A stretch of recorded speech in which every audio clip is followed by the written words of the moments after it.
আসসালামু আলাইকুম। কেমন আছেন সবাই? জানি হয়তো বা কিছু লোক ভালো আছেন, অধিকাংশ লোকই খারাপ আছেন।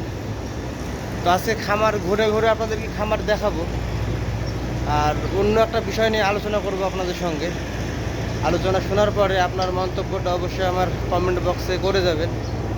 আর আমার ইউটিউব চ্যানেলে যদি আপনি নতুন হয়ে থাকেন, চ্যানেলটি সাবস্ক্রাইব করে দিন। আর যারা ফেসবুক পেজ থেকে দেখছেন, পেজটি ফলো করে দিয়ে পাশে থাকেন। তো চলুন মূল কাহিনীতে চলে যাই।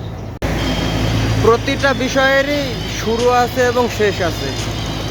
হয়তোবা কোনো বিষয় শুরু হওয়ার পরে খুব দ্রুত শেষ হয়ে যায়, আর কিছু বিষয় থাকে যে শুরু হওয়ার পরে অনেক সময় নেয়, কিন্তু শেষ ফিনিশিং কি হয়, শেষ হয়। আমার ভাবতেও কষ্ট হয় এখন যে আমি বাংলাদেশের নাগরিক, বাংলাদেশে আমার জন্মগ্রহণ, মাতৃভূমির দেশ বাংলাদেশে আমি জন্মগ্রহণ করেছি। এখন ইচ্ছে করে যে বাংলাদেশের যে জন্ম সনদ কার্ড আছে, জন্ম নিবন্ধন কার্ড, ভোটার আইডি কার্ড, যদি পারতাম এগুলো চেঞ্জ করে অন্য কোনো দেশের নাগরিক হয়ে যাইতে নিজেকে ধন্য মনে করতাম। কারণ বাংলাদেশে, যে দেশে স্বাধীনতা নাই, একটা জিনিস আমরা চিন্তা করে দেখেছি কখনো, 1971 সালে দেশ স্বাধীন হয়েছে, অথচ আজ এই 24 সালেও আমরা স্বাধীন না। তাহলে আমাদের স্বাধীনতাটা কোথায়? আমরা স্বাধীনভাবে কথা বলতে পারবো না, স্বাধীনভাবে চলতে পারবো না, ন্যায্য অধিকার নিয়ে কোনো কথা বলতে পারবো না। ন্যায্য অধিকার নিয়ে কোনো কথা বলতে গেলে আপনাকে উঠাই নিয়ে চলে যাবে, আপনার গলা চিপে ধরবে, আপনাকে রাজাকার বানাই দিবে। আমরা কোন দেশে বসবাস করতেছি এখন? এর জন্য মনটা খুব করে চাই যদি পারতাম জন্ম সনদ, ভোটার আইডি কার্ডের নাম চেঞ্জ করে, দেশের নাম চেঞ্জ করে অন্য দেশের নাগরিক হইতে, তো নিজেকে ধন্য বলে মনে করতাম। ছাত্র জনতা ভাইদের আন্দোলন কি নিয়েছিল? তাদের আন্দোলন ছিল কোঠা সংস্কার।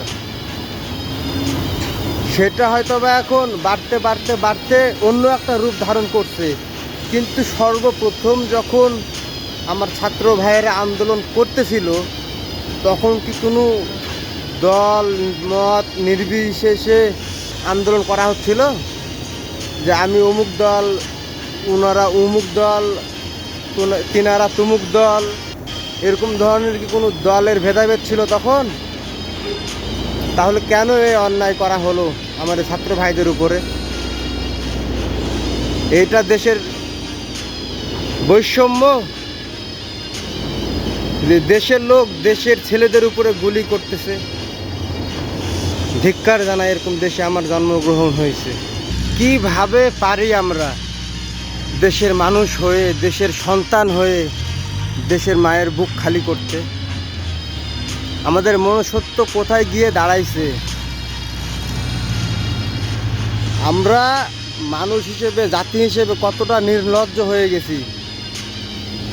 গোটা বিশ্ব এখন তামাশা দেখতেছে আমাদের এই বাংলাদেশকে নিয়ে, অথচ আমরা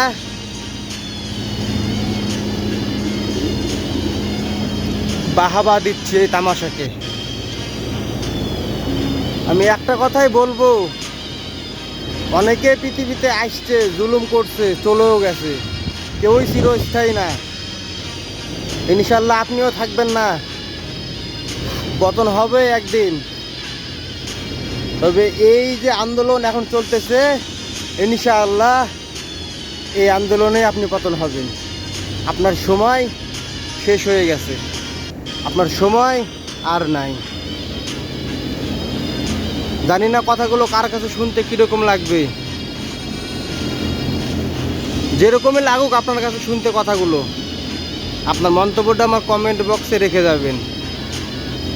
আর এরকম আমরা এই 24 সালে এসে স্বাধীন দেশে স্বাধীনভাবে চলতে পারতেছি, স্বাধীনভাবে কথা বলতে পারতেছি না, স্বাধীনভাবে খাইতে পারতেছি?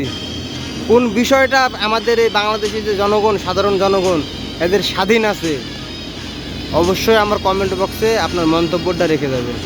তো আজকের মতো এ পর্যন্তই। সবাই ভালো থাকেন, সুস্থ থাকেন। আমার দেশের জন্য দোয়া করবেন। আমার ছাত্র জনতা ভাই, দেশের সাধারণ জনগণ, সবার জন্য দোয়া রইল আমার পক্ষ থেকে। আপনারা সবাই দোয়া করবেন।